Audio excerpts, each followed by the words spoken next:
Hi, I'm Rosemary Macedo. I am the Chief Investment Officer for QS Investors.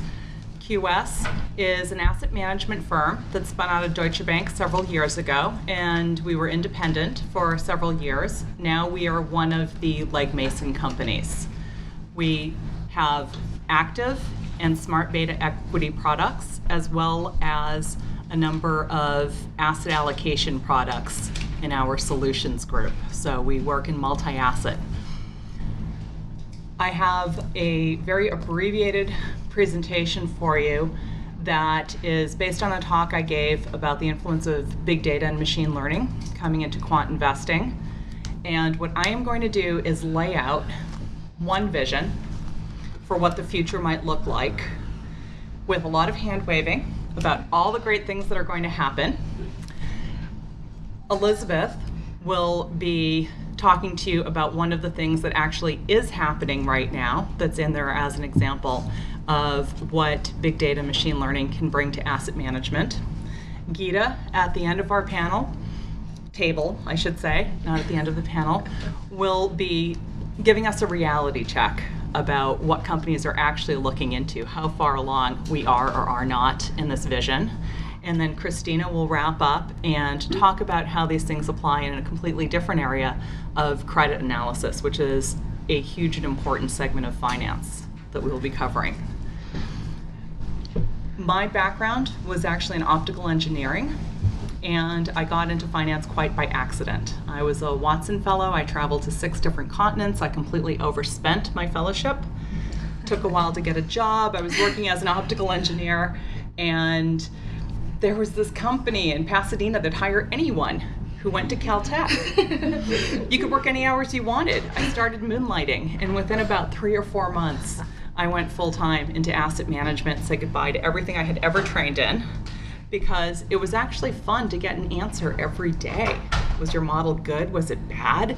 It was really competitive without being personal, right? Because you're out there trading against every other person who thinks they have a smart model out there trading, and here I still am doing this. So there's always something new to look at. There's a new technique to try in doing it.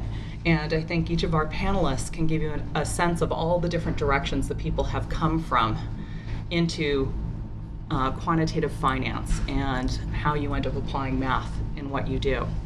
So that's a little bit about my background, but let me launch into this kind of overview of what might the future look like, what are the forces driving this, and then, as I said, we'll get into a very specific example, and Elizabeth can tell you how she ended up doing what she's doing. Gita will be our reality check on what's actually happening out there in the world, and then we'll wrap up with how this applies to a different area of asset management than what's more familiar for us of equities and asset allocation and the rest of the panel.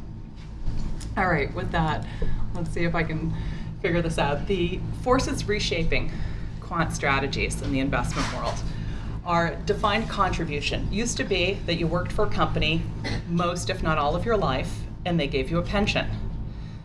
No more. Now you have to save for yourself, and more of the money that we are concerned with managing is out there in the retail marketplace. Hence you see the rise of the robo-advisors and a number of other things happening in the industry. So you need to design products somewhat differently when you are designing something for someone who is not a specialist in finance, who probably can't do a very sophisticated asset allocation on their own, right? And has certain behavioral biases or tendencies. In Richard Thaler's book, this is what's known as a human, as opposed to an econ, who thinks about things in strictly mathematical terms. I highly recommend the book Misbehaving if you want to find out more about this difference between econs and humans.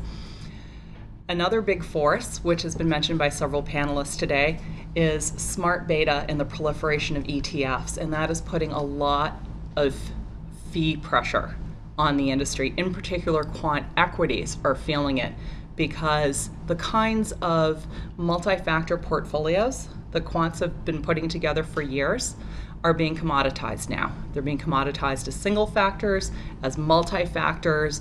Why pay an active manager when you can get most, if not all, of what they do for 10 to 30 basis points, right? 0.1 of 1%. in some instances, 0.3 of 1% when you get it that way.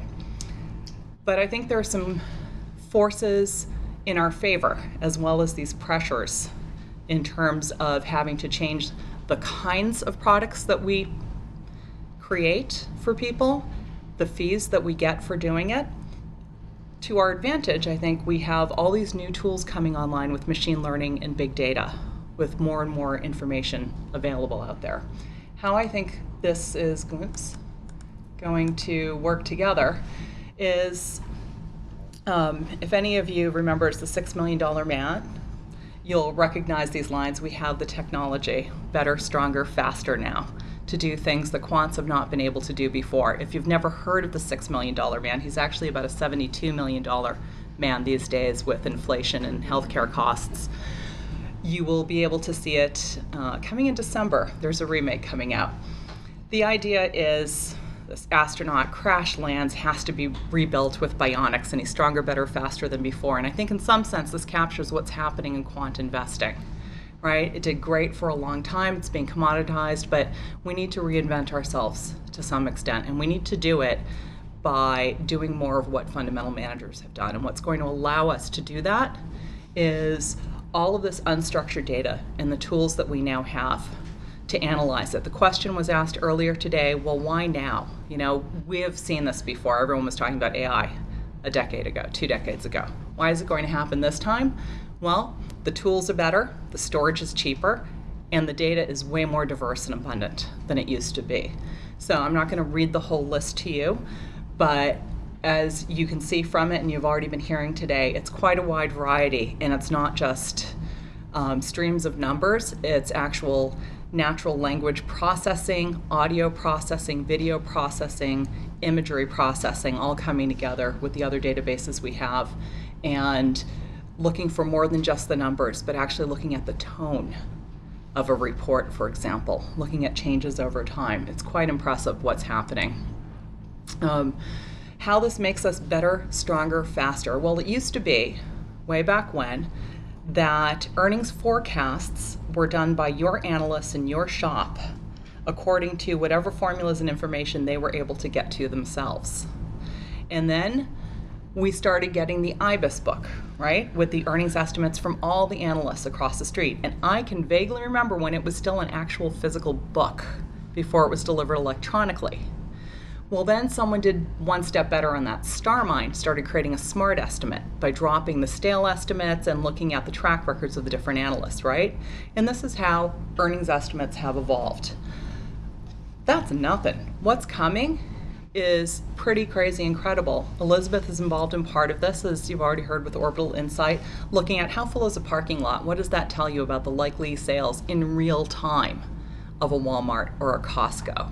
Right? Looking at web traffic analysis, looking at not just whether a company is laying off people, because that's in the news, and you'd hear about that as an analyst, but what are they hiring for? That's now online, and you can actually analyze the departments they're hiring into to suss out what's going on at the company in real time. A wide variety of data.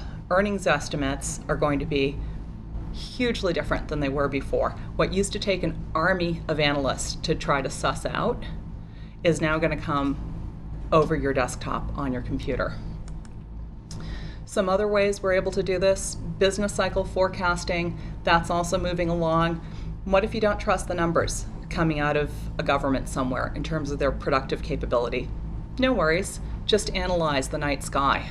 How bright is it? Are the factories going all night long? Or are they not going all night long? How many ships are in port? Do they look like they're high or low? What's going on there? We have incredible real-time sources now that are just starting to be exploited. Thematic investing. I mean, if you'd think there was anything that's going to be left for the fundamental analysts to do, wouldn't it be thematic investing? Oh, heck no, right? You can set up your computer software to go scan the news and pull themes right out of the news. What are people talking about? Which companies are being named in association with that theme, whether the theme is Obamacare, the New Silk Road, or anything you can think of. In fact, you don't even have to think of the theme. The software will tell you what the themes are, and you can go build a product right around that. Nonetheless, even with all this going on, we still have the same old dilemma that we have always had in investment management. However, we want to commoditize things like factors, and it used to be we'd talk about sectors, then we started talking about style boxes. Now there are things like motifs that are thematic investments. You can get thematic ETFs. There's a cancer ETF, for example, a metabolism ETF. It doesn't matter how many or how we slice and dice, we still need to know, well, what should we be invested in? And how do we map these investment options to what is the best thing to have right now according to conditions, or actually according to the conditions that I expect to be happening in the future? You've heard a lot about smart beta with these factor-tilted portfolios, or sometimes they're risk-based portfolios. Well, Jacobs and Levy came out with a paper talking about smart alpha in their response to smart beta. And smart alpha would be the part here that's in that kind of grayish green color. We have more factors in quant strategies, they would say. That leads to more consistency. We have diversification among the measures of the different factors. We have diversification among the factors. We have information about the relationship of these factors to each other and can construct better portfolios. This is much better, they say, than just having a bunch of smart beta portfolios. Well, yeah, that was good in the 90s, right? That their idea of the smart alpha is even a little passé now. I think what we're moving on to is smart alpha 2.0, and it's being fueled by big data and machine learning. Our idea of what is a factor is going to fundamentally change. There are now data vendors who will supply you with corporate event information. As soon as something is announced that, let's say, the CEO has changed, you can get that data on your desktop, and you know, on average, does that mean you're going to have a higher or lower return over some number of months going forward, right? They have a future database that tells you when a company makes an announcement that their new product will be announced on May 30th, you know to set up something to look at any extraordinary returns running up to May 30th. You don't just do it now ahead of earnings announcements, right? People have always looked at unusual performance patterns around earnings announcements before and after. It can now be product announcements, anything else the company is doing, right in your database, set up automatically for quant strategies. So things are really changing very quickly, as you've heard already today, and it won't just be the types of factors you use, but the sources of information you have to actually put those factors together. You saw a little bit of that in the earlier slide. If you're going to start doing real-time forecasting of earnings by looking at how full the parking lot is, you probably also need to look at web traffic. You probably also want to get an idea of whether or not FedEx is leaving the shipping warehouses as often as you think they should be. You probably need some information on the weather. Is the parking lot not full because there's a snowstorm and everyone's ordering online? That all needs to be brought together. So a real diversity of information sources for these new kinds of factors. And also we're going to be able to use machine learning to do a better job, I hope, in learning the patterns in what works when and why. And figuring out, well, when should you be emphasizing this sector or that theme? When is the theme new? When is it done? When can you expect to get a decent return or not from it? So to summarize, when I think about what's happening in our field and where we might be 5 or 10 years from now, I see the pressures of smart beta and ETF proliferation and defined contribution, leading to a need for a very different kind of product than what we've done before. In institutional investment management, we have generally managed small pieces of a much bigger picture, trying to add return within a tracking error budget around whatever that benchmark is that we were given. I don't think that's what we're going to be doing all that much longer in all of our accounts, right? There's now this idea of solutions, and solutions are not just multi-asset with, let's say, lower drawdown characteristics. You can also talk about an equity solution. There is no reason to only have market neutral or beta of 1 long only portfolios with a little bit of added return. We're starting to see more low vol portfolios, right? But that still leaves that whole chunk between beta of 0 and beta of 0.7. And for anyone who doesn't know what beta is, if the market goes up 10% and I have a beta of 0.7, I'm going to go up 7%. Same thing on the downside. So if you want to talk about full spectrum equities, you should be creating equity products with betas in between. And the way you get to betas in between is you have a portion of the portfolio long and a portion of the portfolio short that offset each other, not a pure market neutral, but something in between where you're still getting that growth. You can capture some of the alternative betas, alternative risk premia that are out there, and start to really design what that investment experience will be like, even within a pure equity portfolio, let alone within a multi-asset portfolio. And what's going to drive all of this will be how big data can feed into better, stronger, faster, and more factors. Machine learning, of course, is necessary to create those.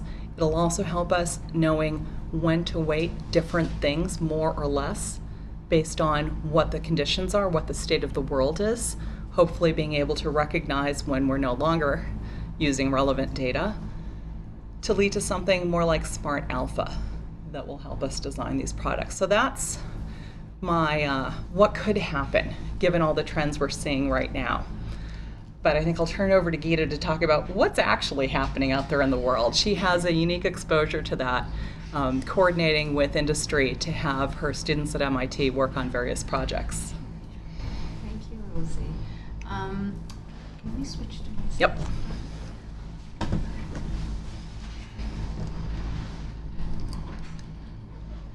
Okay. And then we'll circle back to Elizabeth. You want to go first? You want to go first? That's all right. No problem. I realized I Doesn't had matter. gone out of my ear. Yeah, we'll circle back to Elizabeth. You sure? I don't care. Yes. Well, You're the boss. okay. Audience, big data first or machine learning first? The slides are up. Go for it. It's all right. We're very casual. I want to just start off by saying, is everyone having a good day? Yes. Yes, I'm so thrilled to be here. This is wonderful. And as I was telling one of the young men, I said, it's so nice to see men here. You know, but you guys are kind of sticking together. Are you afraid? Huh? You'll be attacked if you don't kind of, all bunched together. No, I feel really privileged and honored to be part of this. And I think you guys are, trailblazers. Finance has historically been, women have been so underrepresented in finance, and, we are beaten and battle scarred, right? And you guys are I think, the bleeding edge of what is going to be a new wave in finance. And I think this is going to be very exciting because it's going to really level the playing field. It's not going to be your boys from Long Island running the trading floor. It's very different, right? It's a new world. So I'm going to talk a little bit about some of the stuff that Rosie, tied into what Rosie was talking about. So just to give you a little bit of background, I think I might be one of the two panelists who do not have backgrounds in pure math/science. My background is finance and economics. My undergraduate, I did a minor in history, which I would strongly recommend. Otherwise, you'll keep making the same mistakes. It's okay to keep making mistakes, but if you don't study history, you'll keep repeating the mistakes. So I think having a Catholic outlook is really powerful in investing because you can look at things and see them differently, and you're not afraid to say, I don't know what this is about. Can you help me think about it? So I've been an analyst, a quant analyst, and a portfolio manager for a very, very long time. I started managing money in '95. I've managed, global equities, global balance, emerging markets, long, short, pretty much, the whole blend of what you'd consider traditional assets. And I even managed a commodity fund, and that was not fun, I'll tell you that. It's like one of the toughest asset classes. So I've been at MIT now for 5 years, and I wear two hats. I teach a class that is an action learning class. It's something that is required for matriculation at MIT. And so I'm at the Sloan School, and the class, we have about 30 corporate sponsors. And we are lucky because it's MIT, they want to be associated with us. And so we have all the, the big boys, big gals, whatever you call them, all the large investment firms are sponsors in this class. I teach the students how to do research. I kind of learn along with them. And so one of the things that Rosie is referring to is the sort of a cross section of the kinds of things that large investment firms are interested in today. So these are all live projects. They typically will implement them as soon as the students have done the work. They work full-time in January, part-time in February and March. So it's a substantial, thing, groups of 3 or 4. My other hat is I manage money for ultra-high net worth individuals who do not want robo-advisors. So, they are saying, oh, I'm Brazilian and I want to invest in the US market. What should I buy to diversify my Brazilian, stock holdings, right? So for them, they are very concerned about trying to have lack of correlation. And so that's something I'd like to touch on a little bit more, and, volatility and correlation. So just going on real quick. This is like MIT, no technology is working. Should I have to step up? I think it was the left button that I got to work. Oh, okay, all right. I think Rosie kind of touched on this. I really like to think about where are we coming from before we start thinking about where we're going, right? In equities, we had these factor-based models, so stock level models that looked at things like price to book, price to earnings, price to cash, all of this stuff, estimates, and so on. And then there was a hierarchy of decision making. So you look, you start at the top with the country or the region, the currency, then you come down to the country, then you come down to the sector, possibly the industry, finally down to the stock. And then there's a whole area where you're trying to figure out how should you allocate assets across countries, across sectors, across currencies. And I've done this for a very, very long time. In fixed income, you have a similar thing going on, except, obviously the asset class is different. You have credit analysis, you have allocation across sectors, and the macro analysis of sovereign debt, which actually I've done some of, has become very quantitative in recent years, and I'd love to hear what you have to say, Cristina, about that, about the use of mathematical techniques in that. And then there's, technical models, which are not quite as much used in equities, but which are used a lot in fixed income and in currencies particularly. And then, there's risk, right? If you're managing portfolios, you have to think about risk. If you're looking at an alpha model, you have to think about the risk model. And the risk models were very traditional. They were segregated by asset class, and people have spoken about this. You had your equity models, you had your fixed income models, you might have a currency model. But our portfolios today aren't like that anymore, and that's what we're going to talk about. What has happened today? I think many speakers have touched on this. It's good to go after lunch, because people have had something to eat. But it's bad to go after lunch because people have already talked about many of these things. And I think of the 3 Ds that we see politically, right? Which is destabilization, democratization, which a number of the speakers mentioned, and disruption. And I don't know if you can see the pictures below. I'm not great at PowerPoint. It's not my forte, let's say. But one is a picture of the stock market, and I don't know how many of you actually had any money invested or were kind of aware of the markets in 2007, 2008. All right, that's great. I mean, great as in, yeah, so you guys were doing it. So you still have PTSD or? We seem to have forgotten it. 8th year of a bull market, aging bull market. But, it happened, and it can happen again, and it usually starts in the bond market. I'm sorry, Cristina, I don't mean to keep picking on you, but usually these things start in the bond market. So in any event, let's look at, politically we've had destabilization. The financial crisis caused a lot of stuff to happen. We've had democratization, as you've seen across the world, with, good and not so good consequences. And we've had disruption, and technology has played a role in all of these things, right? What has it done in terms of how we look at investment opportunities and how we look at managing portfolios, managing risk? The crisis really caused a lot of, apart from creating PTSD, it made people really think about what kind of alpha strategies do we have? What kind of risk strategies do we have?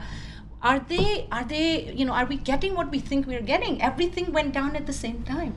Right? Everything was correlated. There was no diversification when you needed it. There was no liquidity when you needed it. Data sources have become totally commoditized. So, you can pretty much get whatever data you want. So there's a constant quest now for new data, right? New data sets and new ways to use whatever data is out there. Factor-based investing itself is becoming so mainstream, where in the New Yorker, JP Morgan has an ad for their factor-based beta ETFs. I mean, this is getting really, the average reader of the New Yorker is what, 55 years old, 60 years old, right? But it's become so mainstream to think of replacing active managers with a factor-based strategy, really mainstream. Multi-asset class portfolios, I mentioned this in passing.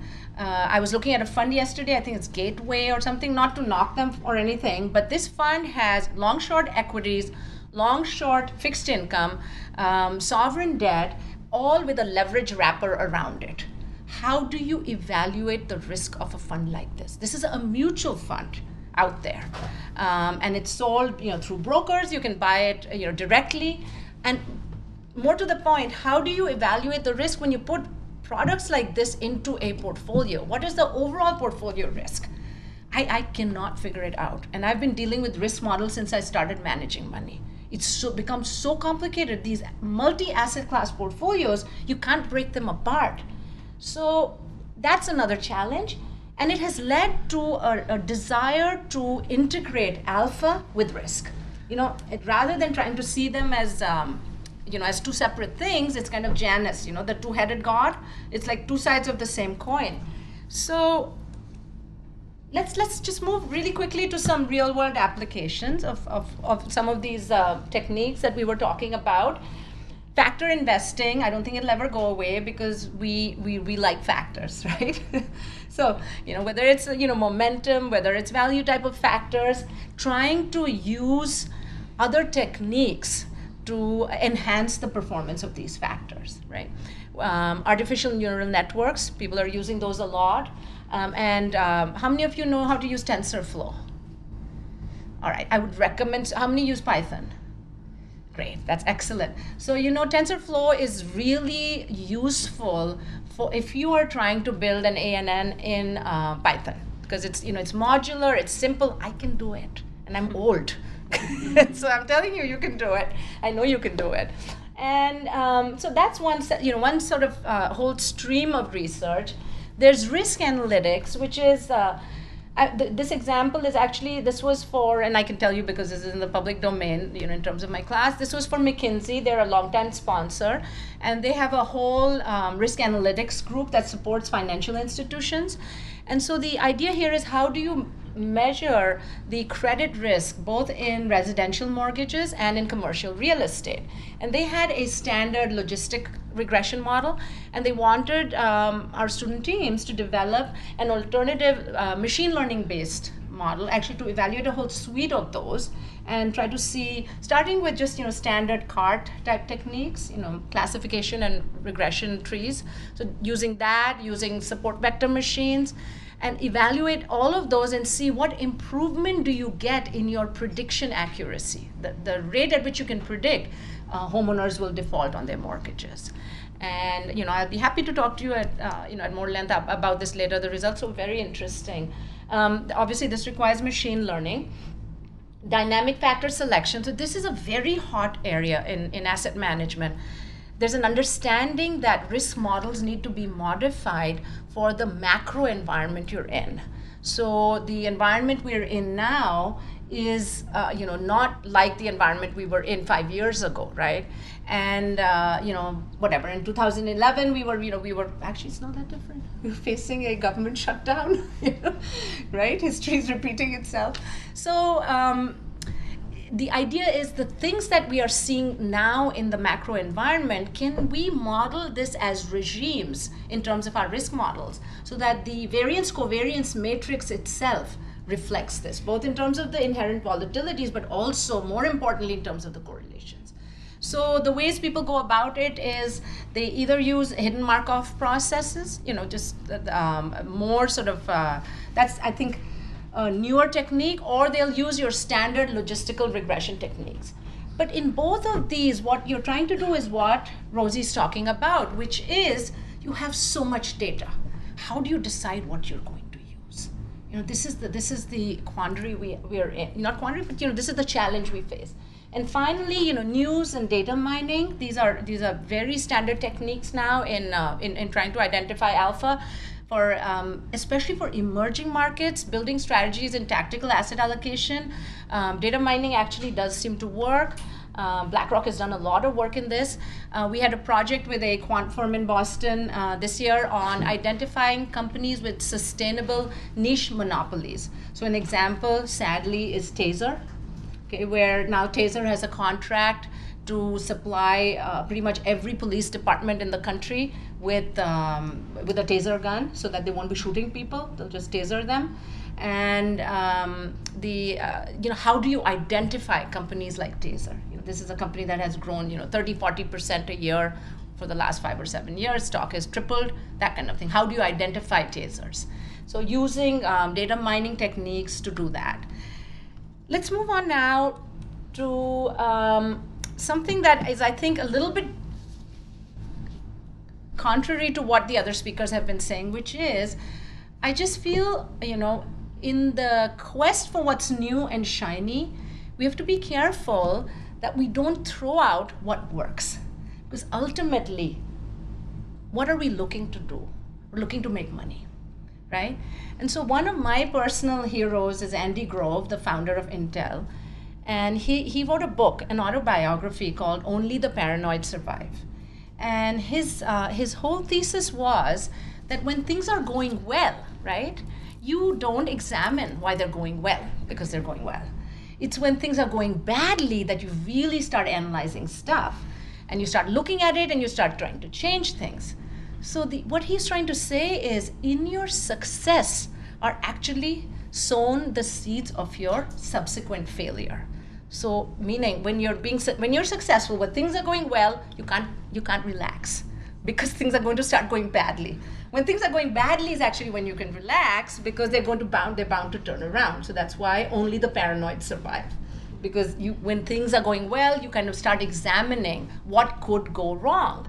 But it's so true in managing money. It is so true. Performance attribution is critical. You go to a client, right? And you say, well, my hidden Markov process told me that I should change this and put this in and put that in, and this is what happened. And they're like, what? What was that? And why did it turn out that way? Which is why it's really important that we have this curated, body of knowledge that is created, whether it's by consultants, whether it's by educators, to try to educate the investors on what is happening with these techniques. And when their portfolios don't perform, can you pull these things apart and explain why they're not performing? Because, with the old, very unsophisticated things, we at least have some answers. People want answers when you are managing their money. They don't like it if you can't give them answers. So that's one thing. And the second thing is there's mean reversion in factors, very strong mean reversion in factors. And that happens. And, it will happen. If it hasn't happened, it will happen. We're at, this is an 8-year bull market. I think in terms of probabilities. What is the probability that the market will continue to go up 13 to 14% a year over the next 5 to 7 years? And I'd like to get your answers after when we have the Q&A. I think our president would say it's tremendous. Yes, absolutely. It's going to go up tremendously. That's right. So the second thing I'd like to say to you in this regard is the curse of too much data. And that is, it's not a curse in a way, but it is a curse in a way for people who have to use that data to invest, which is, how do you narrow down a set of potential variables to ones that you can use to actually make money? And how do you reduce the noise in those variables? How do you adjust them dynamically over time to take account of the fact that market conditions are changing, that your information advantage is going to be arbitraged away? Without a doubt, it will be arbitraged away. So how do you how do you account for that? So being dynamic, being flexible. I would say to you, if you haven't already, how many of you have taken an econometrics class? Great, I'm so glad to see that. How many of you have taken an advanced econometrics class? You ladies don't count. How many of you have taken an advanced probability class? I'm so happy to see this. This is great because this is stuff that you will really need. Do not rely only on data. You have to rely on intuition. But probability, distributions, these are the things that you can hang your hat on. You have to be able to hang your hat on something.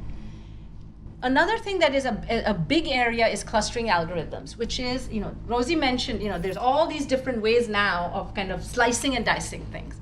So, you have, but it still is the case when you look globally, whether it's for debt or it's for equities or it's asset allocation, you think in terms of regions, you think in terms of sectors, you think in terms of, and you classify stocks and credits based on that.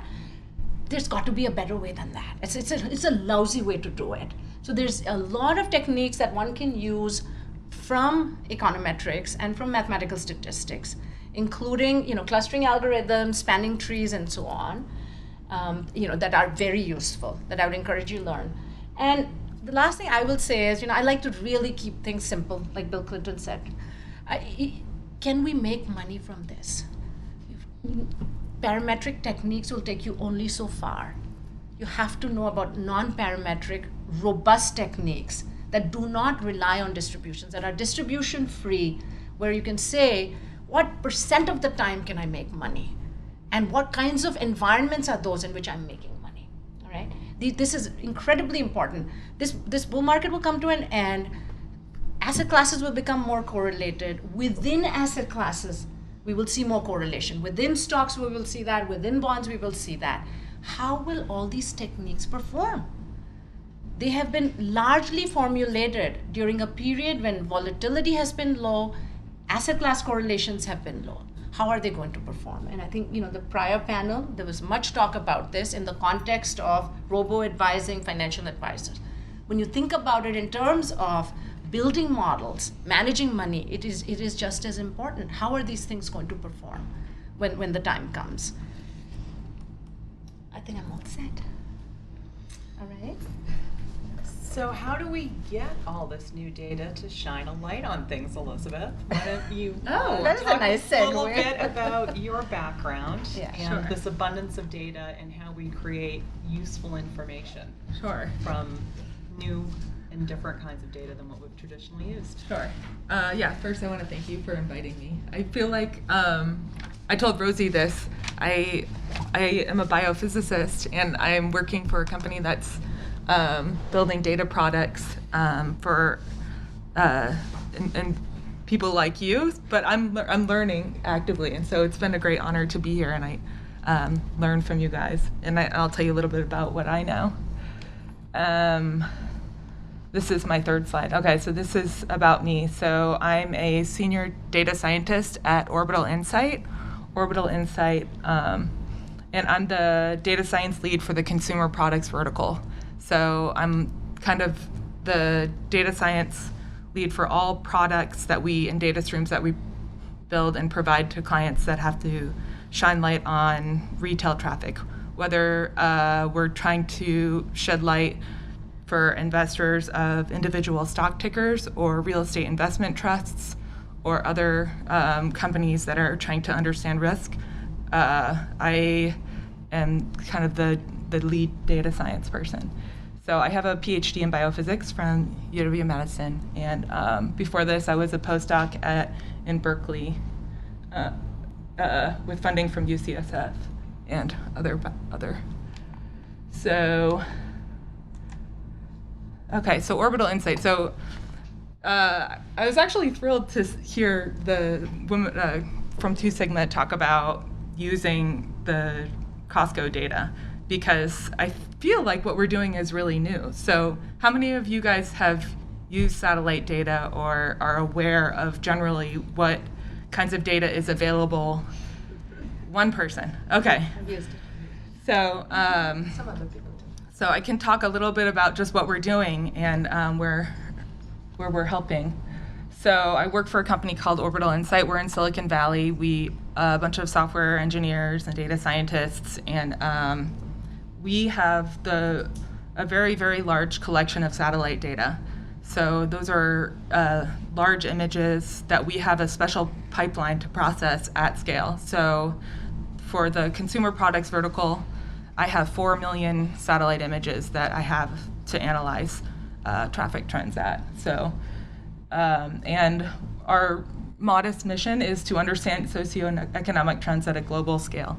So everything that we're doing right now is focused in, at least for the consumer vertical, is focused in the US. So I can tell you about traffic at Walmart in the US and some in Canada. What we're doing is scalable globally. So everything, all of the tools that we build and all of the analysis pipelines that we have built can scale across the world. And so that's kind of like the biggest, the high picture view of what we're trying to do is to scale globally and to provide insights into trends for lots of different signals. So what's unique about our business is the number of partners that we have. So it turns out that the technology that allows us to have smartphones with computing power that is 1 million times that which was used to send people to the moon will also allow us to send more satellites into space, and will allow that to making use of that technology is driving an exponential growth in the actual number of satellites that are going into orbit. So we see the trend of increased satellite data as the start of a very steep flux of imagery and available data. Elizabeth? Yes. Do I remember correctly the numbers? Yeah. Like, there are satellites now that are only $100,000. On that order? Yeah. Yes. Just to give you an idea, I think it was Anjan earlier mentioned how much cheaper it is for data storage and data processing now. Similar thing happening in the world of imaging. Yes. Now, mind you, the $100,000 satellite doesn't have the resolution of the $100 million satellite, but still, just what is able to be done, I think you're going to have even more data. Yes. I think one of our partners is Planet. You guys can all Google Planet after. They're launching something like 100 devs, and they aim to have daily revisits of every place in the world. So we can look at pixel level change detection of any place on well, unless it's cloudy. So any change on the order of a few meters is something that we have we're building the technology to be able to detect at a global scale. So yes, so we have a lot of asset management firms as customers, as well as several U.S. government agencies. You can imagine they would find our technology interesting, and global nonprofits such as Global Forest Watch. So the range of things that we do. Don't go anywhere. Okay, so where I sit specifically, again, is in the consumer products vertical, and I'm happy to chat with anyone after about more details, but we have all of these satellite images. Here's a typical satellite image that we consume, and we use convolutional neural networks to detect cars, and we have a database of hundreds of thousands of locations within the US that we've geotagged, and we track cars within. So, and yes, parking lot traffic does correlate with sales. And so Rosie wanted me to talk a little bit about just like opportunities and math and in terms of jobs. So I'll just take a couple minutes to talk about that. Going from an image to something that asset management company would want to consume is sort of non-trivial. And you can imagine, I think some of the women on the earlier panels were talking about being able to speak the language of the folks in the firms and to be able to present the data in ways that it's comfortable for them to consume. So it's been quite a big learning curve. But in that context, it's really important if you're interested in working on a data stream and working in this kind of field, I would say being able to be respective, like have your ears open and learn about what the customers need is a huge, along with the mathematical background and statistics background. And some software background. So, but in that context, for unique data streams like the ones that we're building from satellite imagery, it's really useful to have a scientific imaging background, for example. So if you're interested, that's certainly a space for you.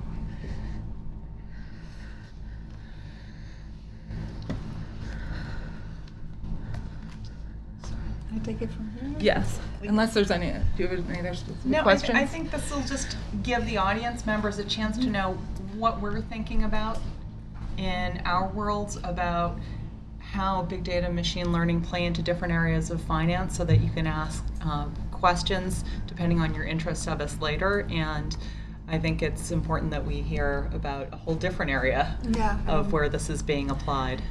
Okay, so my name is Cristina Polizu. I work for Standard & Poor's. As a background, I have a doctoral degree in math from Courant Institute at NYU, and I've been with the company for more than 20 years. So I've been all my career mostly in credit. I want to talk about 3 examples where we see a huge potential for usage for machine learning techniques. But to make sure that everybody is with me, I'm going to spend 1 minute or so explaining what is credit risk, because sometimes people don't know very well what this means. So when we talk about credit risk, we talk about the likelihood that a borrower will not meet its obligations according to the pre-agreed terms. For example, we say a bank has credit risk to its borrower. By credit markets, the credit market comprises of bonds issued by, debt issued by governments, municipalities, corporations. And the bond market has evolved, and in the past 20 years we have more complicated instruments, debt offerings that may be familiar to some of you. They are structured debt, and by structured debt we mean notes backed by portfolios of consumer loans, and by consumer loans we mean mortgages, credit cards, auto loans, student loans, or commercial loans.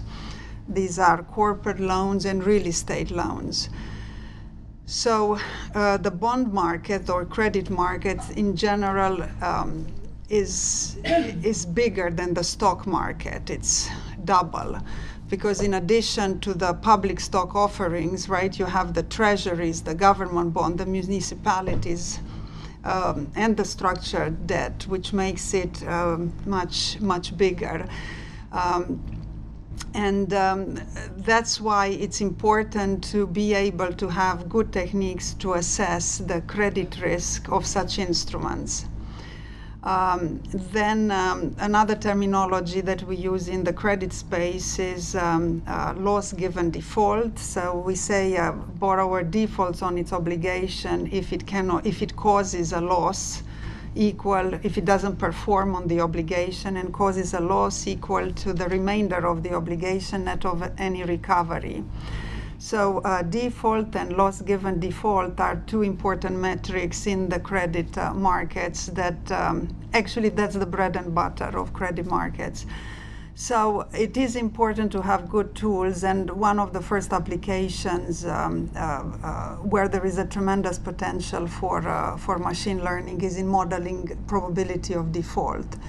So that's estimating the likelihood that a borrower, that a corporation or a borrower cannot meet its obligation to its debt holders. And this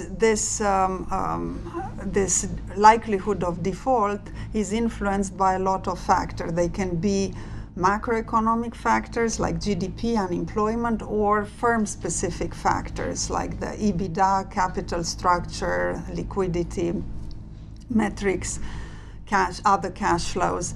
And in general, traditionally people have used logistic regression to model default. But with machine learning techniques, this can be enhanced. So traditionally, we do a big logistic regression. We select 20, 25 variables that have a causal effect on the default. And we look at statistical metrics like p-value to establish the significance of the coefficients of the variables in the regression. Now, with machine learning, we can do a more selective factor. We can select more efficiently the factors. There are all sorts of algorithms like the greedy forward, where you start with an empty set and you start adding a variable one at a time, always testing whether it improves your performance criterion. So that's something very helpful. And the second technique from machine learning that's helpful is the cross-validation.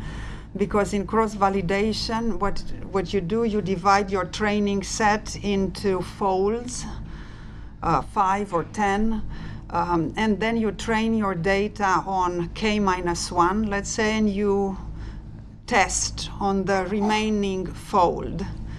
And once you do that, you start rotating it. So this has the advantage that each of your data is being used. So it goes from training to test data and so on.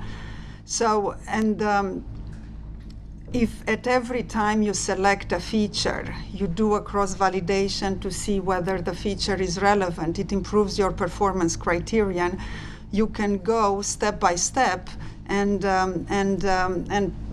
make use of all this computer power that we now have, and check your performance metrics. And you stop when when you cannot improve more your performance metric. And in credit, we do look at two performance metrics. We look at accuracy ratios that measures the discriminatory power of a model, meaning the power of separating defaulters from survivors. And then you have predictive power tests where you're interested in your misclassification. Then there are challenges because in credit is more sticky, and this means you have less data. And for example, in investment grade defaults, the number of defaults is small, so you need to strike a balance, and you need to define what's a good set of defaulters to train your data. But it's probably one of the main one of the important problems in credit risk, the measure of probability of default. Another application is in text mining and classification.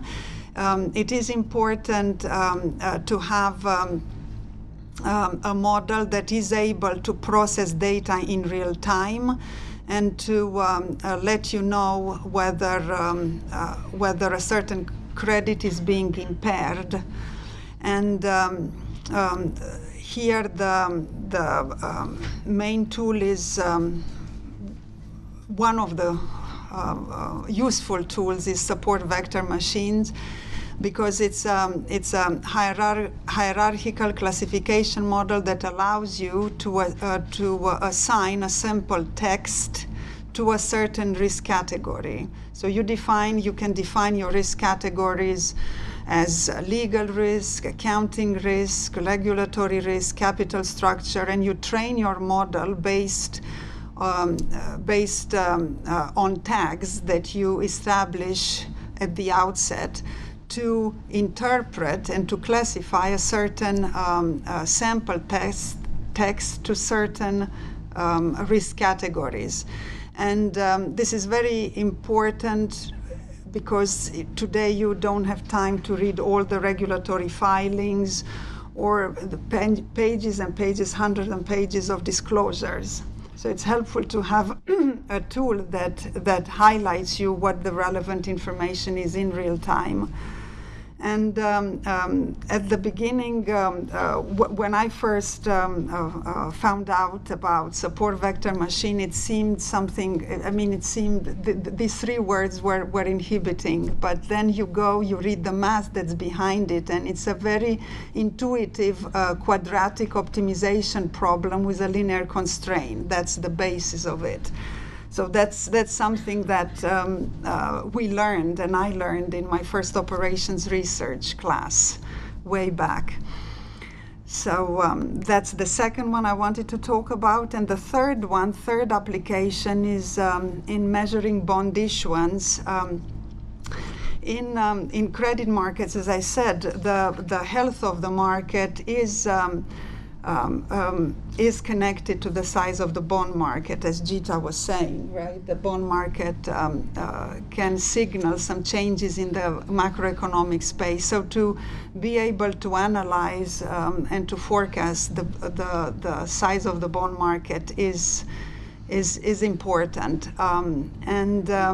So you can do, again, classical linear regression, where you select your dependent variables like GDP, consumer growth, yield, slope of yield curve, stock index, metrics, or you can use other algorithms like random forest, where you start with a decision tree, and then to get to a random forest, you use concepts that are not very strange from statistics. For example, when you do bootstrapping. Here in the regression tree language, bootstrapping is referred to as bagging, but essentially it's the same thing. You just build new training sets.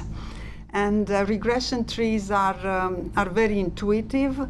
They match human thinking maybe better than a regression, and are easy to deal with, and they handle well categorical variables. You don't need dummies, and with techniques like bootstrapping and then decorrelating trees, you can build very robust models to complement your traditional OLS regression. And in terms of future, I think there's a tremendous potential, and I'm sure you've read a lot, and people talk about it. Researchers, economists, they're trying to find out how can we use all this massive data for unemployment. In general, government surveys come at a lag of 3 months. So the question is, is there a way, for example, to use Twitter accounts, Google searches, people that are looking for a job, and take all that information and say something about unemployment or other market feedback on different events. And I do think it's a tremendous potential for the future, and the beauty of it, why this is near and dear to my heart, is that the concepts are intuitive and are simple.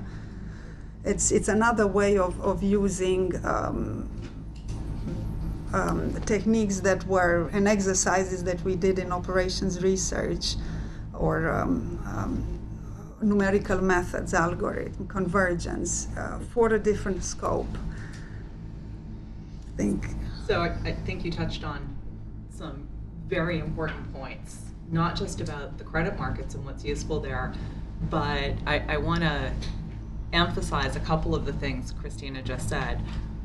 Sometimes the techniques have names that maybe sound intimidating. They're not what you learned in school, but you dig in and the math really isn't, right?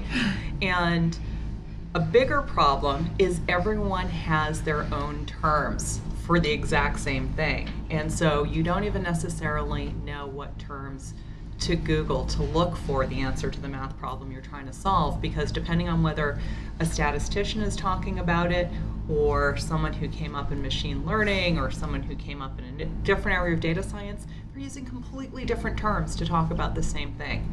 And I think that is a little bit of why some of these techniques have been slow to be adopted. And sometimes I know in my own experience I've had to go like 2 or 3 steps away to find the application where I can translate the terminology from this field to something I'm familiar with and then back to what I do.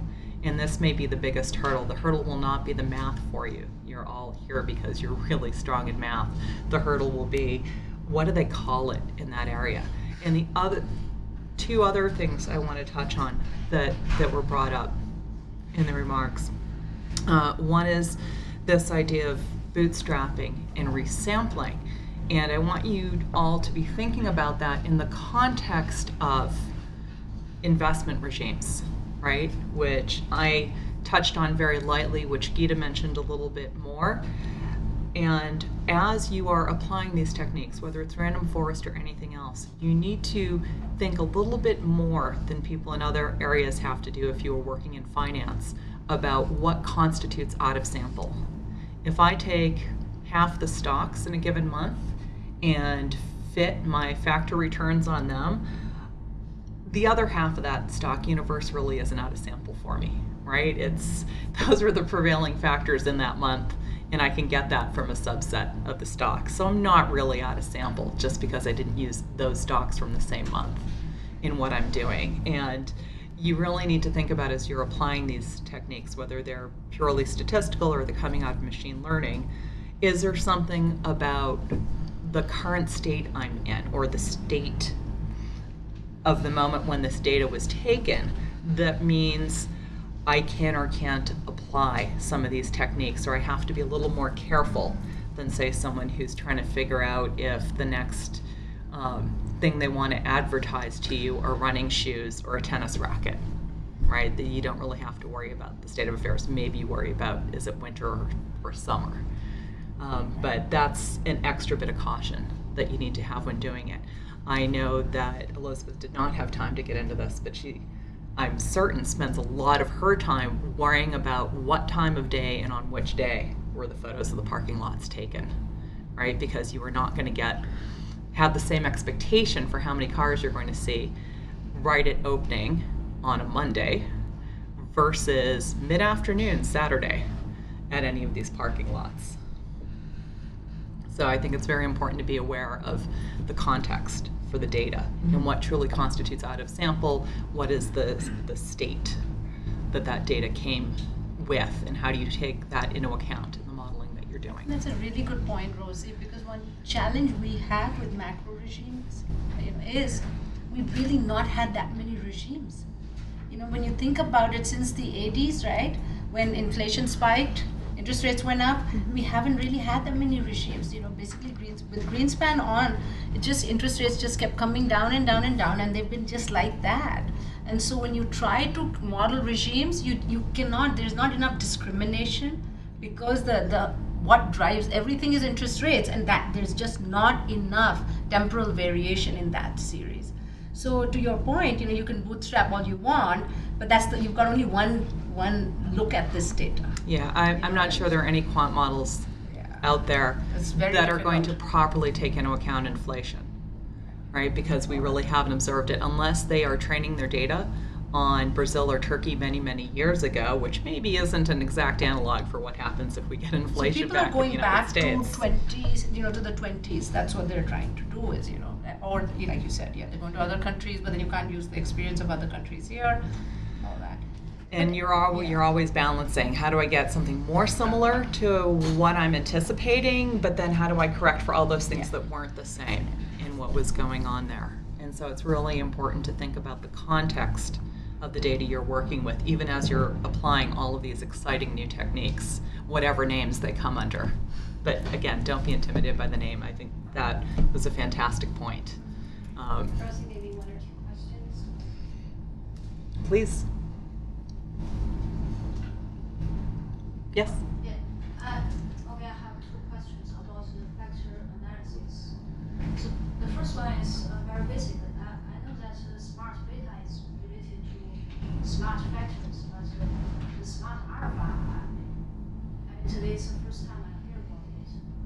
Briefly explain what smart alpha is. Sure, and I think it depends on whom you ask. Jacobs and Levy would argue that it's something different from what I would argue it is. I think it is taking into account a lot more than the traditional quant factors that have been there. I think we're moving to a world of many, many more factors coming in and many more sources of data, not just different measures of value. So they would argue that book to price, cash flow to price, earnings to price, those are all different measures of value. It's important to have this multifaceted view of what constitutes value. And I would argue that even within those measures, right, within earnings, you need to have a diversification of information sources that are going to be fresher and fresher as we start developing all of these new techniques and being able to mine all kinds of data that maybe we've had for a while, but for various reasons have not been able to mine. I mean, can you imagine the number of images that Elizabeth talks about sitting there with a magnifying glass trying to count those cars? That had never happened. You need to get to the point where you've got the pattern recognition to do it successfully and quickly, and the data storage and the processing power and the math to write the routines that can do all this and then make all of the adjustments. So I think there's a lot coming down the line that's going to allow quants to, if smart beta is starting to eat the lunch of the quants, as they say, right, and take away business from traditional active quants, I think with all of these new data sources and tools coming online, quants are going to start taking away a lot of what has been the traditional fundamentalists' hold on the market, is being able to do things like, oh my gosh, the old Janus ad, Janus Investment Management Company, they used to talk about, they'd go down in the manhole covers and count the number of optical cables being laid, and that's why their growth forecasts were better. Forget that. You don't need armies of analysts now. These are things that it used to be you had to have fundamental analysts on the ground, getting that ground truth, going and interviewing suppliers and customers of different companies to try to get a better sense of where the earnings were going and the state of affairs. They're not going to be doing that anymore, right? Because we're going to be pulling in all of these other data sources. So even as smart beta starts taking away some of the business from what traditional active quant looked like, active quant is going to start going towards smart alpha, taking away some of the business from what fundamental analysts used to do. And they no longer corner the market on that kinds of information. So that would be my response. Gita, do you have another take on it? I agree, and I think it's also got to do with how you look at the data, because the way we're looking at the data is very different in terms of how we analyze it and the inferences we draw from it. So I'm thinking of your parking lot thing, right? And the first thing that comes to my mind is, okay, so this is great. You've got all the number of cars in the parking lots in the Walmarts. What do you benchmark it against? How do you benchmark it? I don't know. I'm asking you. How would you benchmark that? I think that's a really good question. Yeah. Is this a ultimately what matters is this more or less than what you would expect, right? So what is the expected number of cars in the parking lot? So you'll have to build up that sort of that history, right, of the cars in the parking lots, and then start saying, okay, adjusting for weather, adjusting for, the web and everything else. Adjusting for zip code, this and that and the other, so the benchmarking part of it, so, the techniques you're going to use are going to be totally different. You can't use the same techniques that you would use to just analyze Walmart before, right? And in answer to your question, kind of indirectly contributing to the dialogue, we actually have to spend a lot of time inventing our own metrics. Yeah, exactly. And I work with folks in New York. We have a sales engineering team with people from the buy side who used to cover retail to help us explain the data to ourselves and then to our customers. So it's not straightforward. Absolutely. It takes time.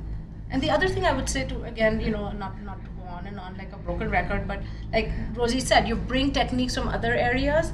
So, as a portfolio manager, you're always worried, is my alpha, like this is too good to be true? Is the alpha going to all go away? So you look at the quality control literature, time to failure, right? And that's like classic, it's very, very simple Q-sum statistic, right? An aggregate Z statistic. But that's coming from something totally different, and it was invented for light bulbs. When is the light bulb going to fail? The longer the light bulb has been on, the greater the likelihood it's going to fail in the next, sort of next time period that you're looking at. It's the same thing with a manager. The longer the manager's been outperforming, the greater the likelihood the manager's, going to stop. Which is why people buy after a long stretch of outperformance, only to find that suddenly the one who was the top manager is no longer performing, because unfortunately even sophisticated institutional investors use the rear view mirror when investing. It's very hard to avoid that tendency. We do one last question? Yes? Sure. So my question was in terms of employability, right? If you want to prepare for the next 5 years or 10 years down the line, when we pick up a PM one day, right? So would techniques that have been already in place, like the machine learning support, vector machines, random forest, would these help us in preparing for the future, or we should be focusing more on deep neural nets and artificial neural nets and going down that path to prepare ourselves for the future? Which route would you take, or do you not? I could answer that one. Please. I would say that it depends, like what techniques that you want to use and which techniques will be used in the future will depend a lot on the input data quality. We see a lot of times your technique only has to be as sophisticated as your data and can only be as good as your data. That being said, I think that my team especially would say that neural networks are probably are here for a while, but we also do some of like classification regression trees, and those are still useful. Simple linear regressions are really useful for getting an intuition for the data. I would say you can always keep learning.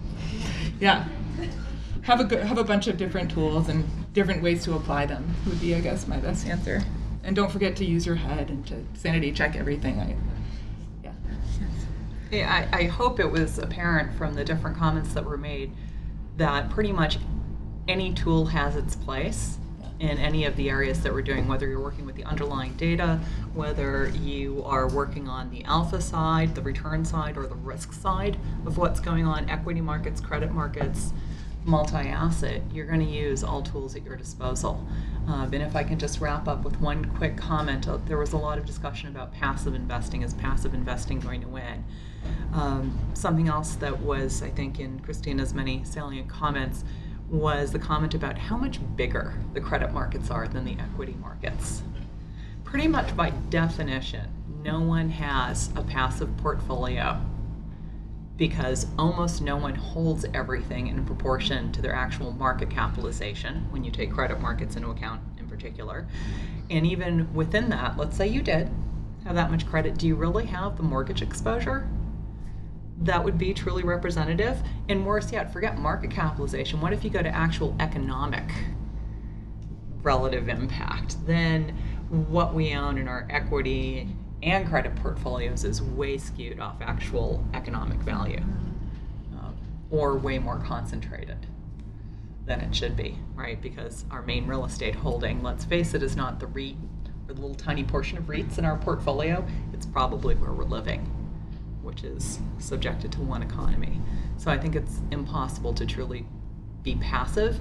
And even if everything you have is some kind of index fund, you're probably not putting them together in a passive way, and you're still having to make choices. Is it R1K, R2K? Is it the top 5,000 stocks? Do you hold frontier markets in a meaningful amount or in proportion to their market cap, or is it in proportion to their population or economic growth or current economies? It's so hard to be really passive, but you can be cheap.